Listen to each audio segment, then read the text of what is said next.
Today I want to talk about one of my absolute favorite podcasts, The Way I Heard It by Mike Rowe.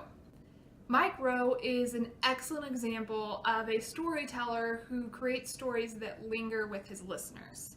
He does this through three aspects of his stories. The first is creating mystery, suspense, and curiosity in the reader. The second is creating short episodes. And the third is using specific details.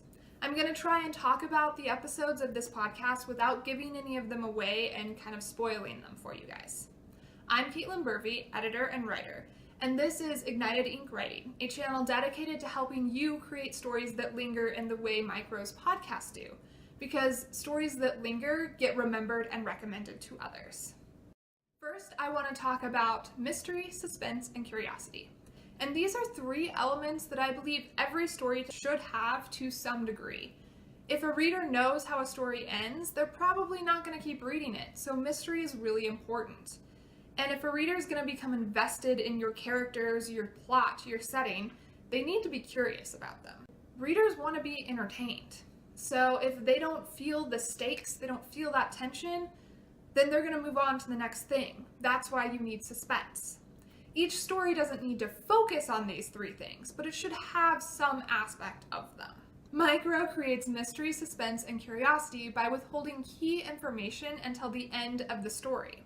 Often, this is the name of the historical figure that he's focusing on, and by withholding that until the end, he can make the story new and entertaining and exciting for people who might already be familiar with that historical figure or this specific story.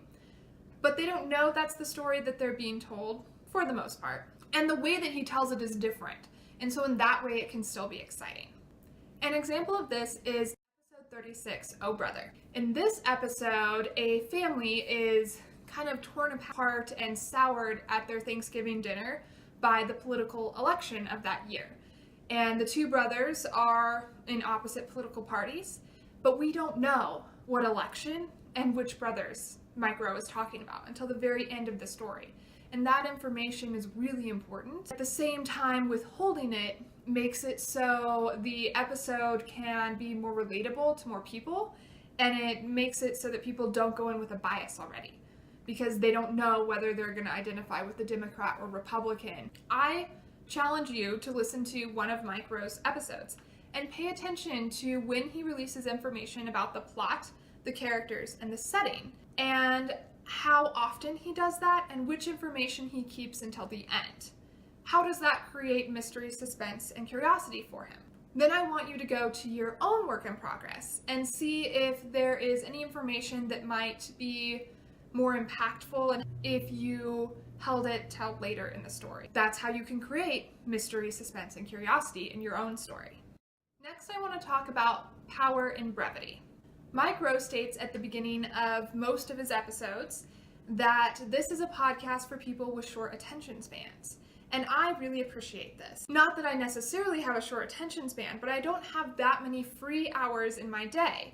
And I like to listen to a variety of podcasts. So the shorter ones are actually more appealing to me because I can get in more episodes in my allotted time. I am really unlikely to regularly listen to a podcast that's an hour or longer. Mike Rowe's podcasts are 5 to 9 minutes long, which is the equivalent of a 750 to 1,500 word story. So basically they're flash fiction in a podcast form. Those are a whole different animal to try and tackle than a novel. There are different techniques that you use in shorter stories than in longer stories. And this is why I think it's important for writers to do both. You don't have to do both well or publish both or devote your time to both. But I think if you are a novelist, writing a short story every once in a while will help you say things in a more concise manner. And if you're a short story writer, then writing a longer piece will help you learn how to better develop your characters and your stories and to hang with them for a longer period of time. Writers historically were paid by the word, and this led to a very verbose writing style.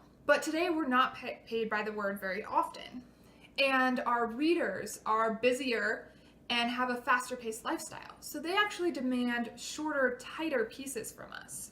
Rowe understands that his audience wants shorter episodes, so he gives them this. This is an important lesson As writers and storytellers, you need to know who your audience is by the time you're publishing, broadcasting, doing whatever you are with your piece. You need to know who's going to be reading or listening to it. And that way you can tailor your piece to meet their needs and expectations to a degree. For example, Mike Rowe writes short pieces because his listeners want short pieces.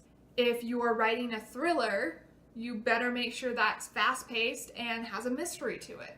If you're writing literary fiction, your readers are reading for characters more than they're reading for plot. So you need to really make sure and develop your characters.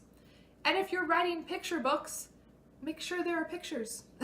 Know your audience and appeal to them. And you don't need to know them when you're first writing your story. Maybe you find out who the audience is later when you're doing revision. But definitely by the time you're publishing and marketing, you need to know who you're marketing to. The last aspect of the way I heard it I want to talk about is how specific details matter. Picture a field. Did you put flowers in it? Is it green? Where is it? Is it in a forest? Is it in the plains? Now what if I said, picture a field bursting with the periwinkle blossoms of the cornflower? Now that creates a much more vivid image, right? You have not only pictured flowers in this field, but you know what color they are, that they're kind of that blue lavender color. You know what shape they are. You also know where this field is. It either is in North America or Europe, because that's the places that the cornflower grows. So by adding a few specific details, I've given you a lot of information as a reader. And actually, the more specific your details are, the less description you need to provide. So this saves you words in the long run. This is really important when you're writing shorter pieces. Every word matters, and you only get a handful of them, so you really have to pick them carefully. And this is something writers of longer fiction can learn by writing short fiction, is how to really use specific words carefully. Mike Rowe's specific details are those key bits of information that he withholds until the end, as well as others throughout the podcast. But those key bits of information in particular are very specific details that are very important to the story. And by withholding them to the end, he's creating a greater emotional impact on his listeners. In the story I mentioned earlier, Oh Brother, when we find out which presidential election and which two brothers he's talking about, it completely changes the tone and emotional impact of the story, because that information is key to our understanding of the story. As authors, we can use specific details to set the scene, to really create a vivid picture of the setting, so that when we start introducing our characters and dialogue and moving them around, our reader really has a great mental picture.